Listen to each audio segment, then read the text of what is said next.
Hello friends, ಎಲ್ಲರಿಗೂ ಸರ್ಗಮ್ಸ್ ನಳಪಾಕ YouTube ಚಾನೆಲ್ಗೆ ಸ್ವಾಗತ. ಇವತ್ತಿನ ರೆಸಿಪಿ ಮೊಳಕೆ ಕಟ್ಟಿರುವಂಥ ಮೆಂತೆ ಕಾಳಲ್ಲಿ ನಾವು ಒಂದು ಸಲಾಡನ್ನು ಮಾಡ್ಕೊಂಡಿದ್ದೀವಿ. ತುಂಬಾನೇ ಚೆನ್ನಾಗಿರುತ್ತೆ, ಆರೋಗ್ಯ ಕೂಡ ತುಂಬಾನೇ ಒಳ್ಳೆಯದು. ಇದನ್ನು ನಾವು ಬೆಳಗ್ಗೆ ಕೂಡ ತಿನ್ಬೋದು, ಇಲ್ಲ ಅಂದರೆ ಮಧ್ಯಾಹ್ನದ ಊಟಕ್ಕೆ ಬೇಕಾದರೂ ತಿನ್ಬೋದು, ಅಥವಾ ನಾವು ಸ್ನ್ಯಾಕ್ಸ್ ರೀತಿನಾದರೂ ತಿನ್ಬೋದು. ತುಂಬಾನೇ ಹೈ ಪ್ರೋಟೀನ್ ಇರುವಂಥ ರೆಸಿಪಿ. ಇದಕ್ಕೆ ನಾವು ಯಾವ ತರಕಾರಿ ಬೇಕಾದರೂ ಆ್ಯಡ್ ಮಾಡ್ಕೋಬೋದು. ಅಂದರೆ ನಮಗೆ ಯಾವ ತರಕಾರಿ ತಿನ್ನೋದಕ್ಕೆ ಕಂಫರ್ಟಬಲ್ ಅಂತ ಅನಿಸುತ್ತೋ ಅದನ್ನೆಲ್ಲ ನಾವು ಆ್ಯಡ್ ಮಾಡ್ಕೊಳ್ಬೋದು. ಹಾಗೂ ನಾವು ಬೇರೆ ಬೇರೆ ಕಾಳನ್ನು ಕೂಡ ಇದ್ರ ಜೊತೆಗೆ ಸೇರಿಸ್ಕೊಳ್ಬಹುದು.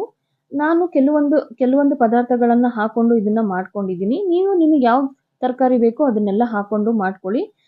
2 ಟೇಬಲ್ ಸ್ಪೂನ್ ಸೌತೆಕಾಯಿ ಹಾಗೂ ತುರಿದಿರುವಂತಹ 2 ಟೇಬಲ್ ಸ್ಪೂನ್ ಅಷ್ಟು ಕ್ಯಾರೆಟ್ನ ಕೂಡ ಹಾಕೊಳ್ತಾ ಇದ್ದೀನಿ. ಹಾಗೂ ಹೆಸರು ಕಾಳನ್ನು ನೆನೆಸಿ ಮೊಳಕೆ ಕಟ್ಕೊಂಡಿದ್ದೀನಿ, ಅದನ್ನು ಕೂಡ ನಾನು 2 ಟೇಬಲ್ ಸ್ಪೂನ್ ಅಷ್ಟು ಹಾಕ್ತೀನಿ. ಹಾಗೆ ನಮ್ಮ ಮೇನ್ ಇಂಗ್ರೀಡಿಯೆಂಟ್ಸ್ ಅಂದರೆ ಮೆಂತ್ಯ ಕಾಳನ್ನು ನೆನೆಸಿ ಅದನ್ನು ಮೊಳಕೆ ಕಟ್ಟಿರುವಂಥದ್ದು, ಅದು ಕೂಡ ಇಲ್ಲಿ 2 ಟೇಬಲ್ ಸ್ಪೂನ್ ಅಷ್ಟು ಹಾಕ್ಕೊಳ್ತಾ ಇದ್ದೀನಿ. ಮೆಂತ್ಯ ಕಾಳು ಈ ರೀತಿ ಮೊಳಕೆ ಕಟ್ಟಿರೋದ್ರಿಂದ ಅದು ಬಹಳಷ್ಟು ಕಹಿ ಬರೋದಿಲ್ಲ, ಕಹಿ ಕಮ್ಮಿ ಆಗಿರುತ್ತೆ. ನಂತರ 2 ಟೇಬಲ್ ಸ್ಪೂನ್ ಅಷ್ಟು ಈರುಳ್ಳಿ, ಅದು ಕೂಡ ಸಣ್ಣದಾಗಿ ಈ ರೀತಿ ಹೆಚ್ಚಿಕೊಂಡು ಹಾಕ್ಕೊಳ್ತಾ ಇದ್ದೀನಿ.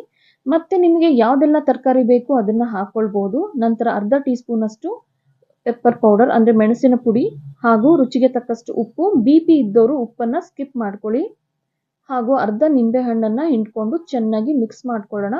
ನಿಮಗೆ ಬೇರೆ ಯಾವುದಾದ್ರೂ ತರಕಾರಿ ಅಂದರೆ ಮೂಲಂಗಿ, ಸೋರೆಕಾಯಿ, ಬೂದ್ ಕುಂಬಳಕಾಯಿ ಅಥವಾ ಬೇರೆ ನಿಮಗೆ ಬೀನ್ಸ್ ಏನೇನು ಇಷ್ಟ ಆಗುತ್ತೋ ಅದನ್ನೆಲ್ಲ ಹಾಕ್ಕೊಳ್ಬೋದು. ಹಾಗೆ ಕಾಳುಗಳು ಸಮೇತ ನಿಮಗೆ ಯಾವ್ಯಾವ್ದು ಇಷ್ಟನೋ ಅದೆಲ್ಲ ಮೊಳಕೆ ಕಟ್ಕೊಂಡು ಹಾಕ್ಕೊಳ್ಬೋದು, ಏನು ಅಡ್ಡಿ ಇಲ್ಲ. ಆದರೆ ಮೆಂತ್ಯ ಕಾಳು ಮೇನ್ ಇಂಗ್ರೀಡಿಯೆಂಟ್ ಆಗಿರಬೇಕು, ತುಂಬಾ ಒಳ್ಳೆಯದು, ಆರೋಗ್ಯ ಕೂಡ ತುಂಬಾ ಒಳ್ಳೆಯದು. ನೋಡಿ, ಈ ರೀತಿ ಮಿಕ್ಸ್ ಮಾಡಿದ್ಮೇಲೆ ಈ ರೀತಿ ಕಾಣಿಸ್ತಾ ಇದೆ.